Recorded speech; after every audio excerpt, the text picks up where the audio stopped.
Okay, so it's been a while and I want to make an update video.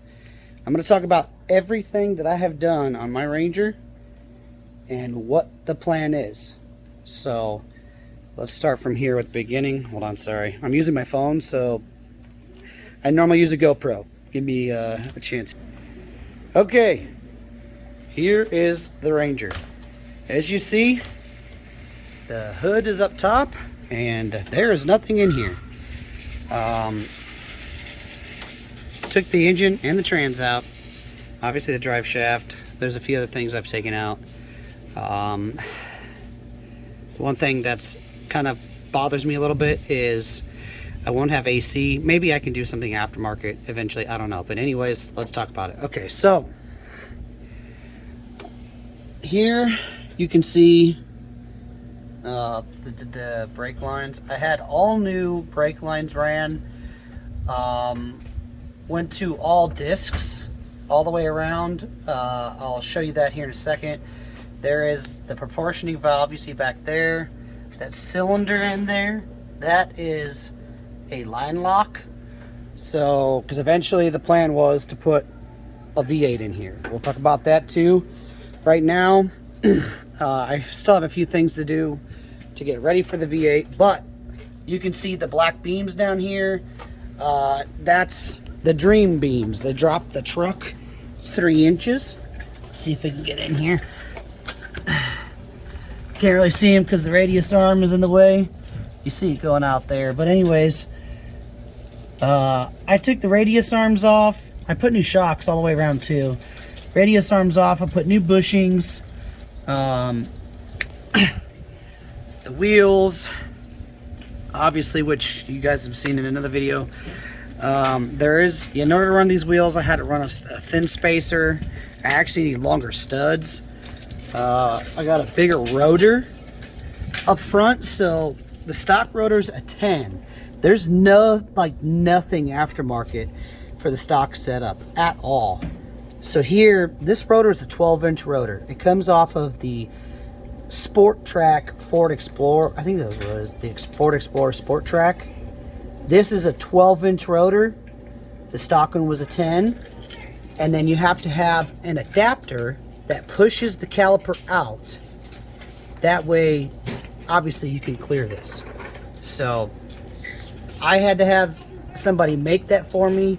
It's not something that is easily done.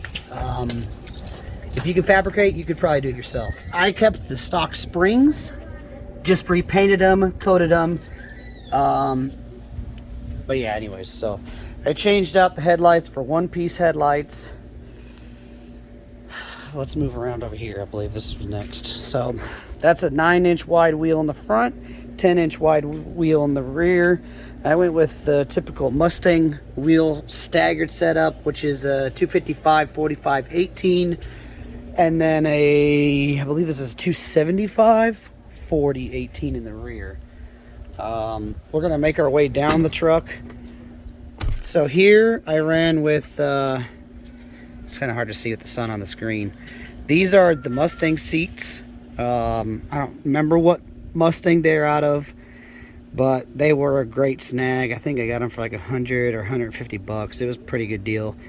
They bolted right on, so I took the brackets that came with them off, and they bolted right onto the bucket, or the bench seat that comes in here.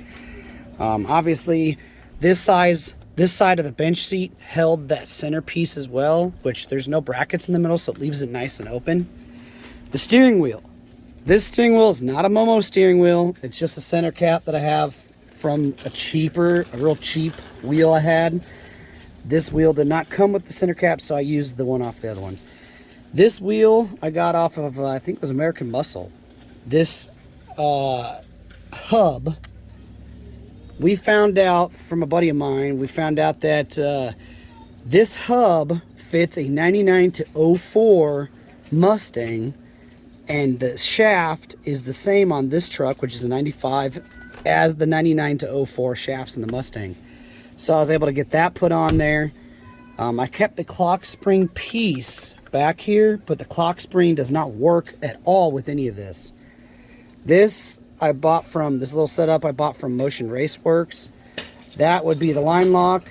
This would be the horn. And I actually just made a gauge cluster. I don't know how well you can see that. You'll have to forgive me, the lighting. But I just put some gauges in there. I actually need to, I'm hoping, either mount them somewhere else. I'm hoping maybe I can get a gauge pod up here. I got 3 more gauges to put in. Anyways, moving down. So I did an 8.8 rear end swap from a 97 Ford Explorer, which allowed me to run disc brakes in the rear because they came on there. I just replaced everything. So all new rotors, all new pads. I had to replace quite a few things on the rear axle as well. I had a buddy of mine go in. Sorry about that. Again, new shocks back here. I had a buddy of mine go in and we replaced the bearings and all the seals.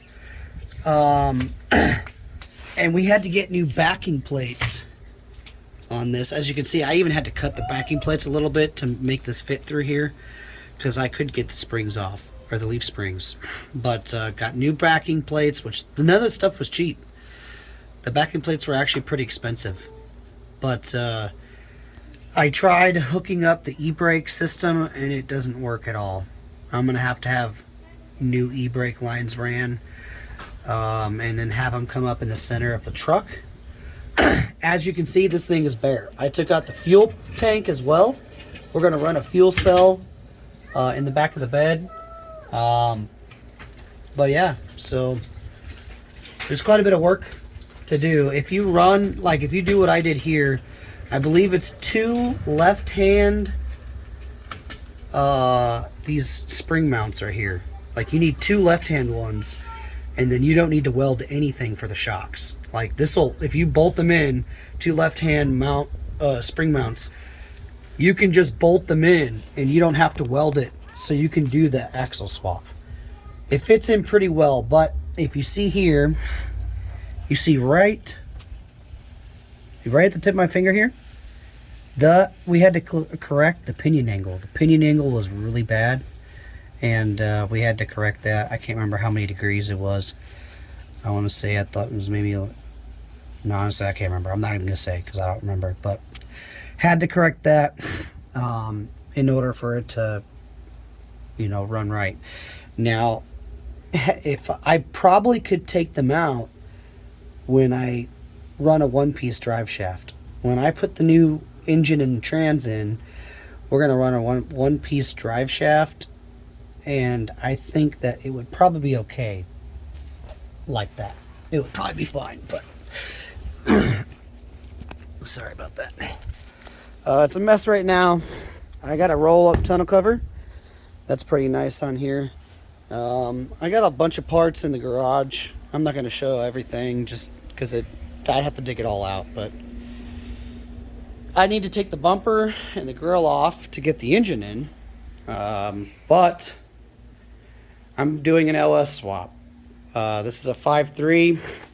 There's a little bit of orange on it, only because this was like in memory of my dad. It was his favorite color was orange. But it's a built 5.3, stock heads, but it's cammed. It's built for boost. And then this is the manual transmission, a 5-speed tranny out of a Colorado. And that's the other bell housing that has to be bolted on. The one thing that sucks, this radiator doesn't fit. I was hoping it was out of Camaro. I need a smaller radiator, but that's all. You know, here's your. This tank was just huge. It was actually a pain in the butt to get out. But I've got it all torn down. This is all the junk pile. But yeah, got a lot of parts for this back here. I'm going to add in, there's an intake that I'm thinking about running. Here's the old engine, by the way. The little 4-cylinder.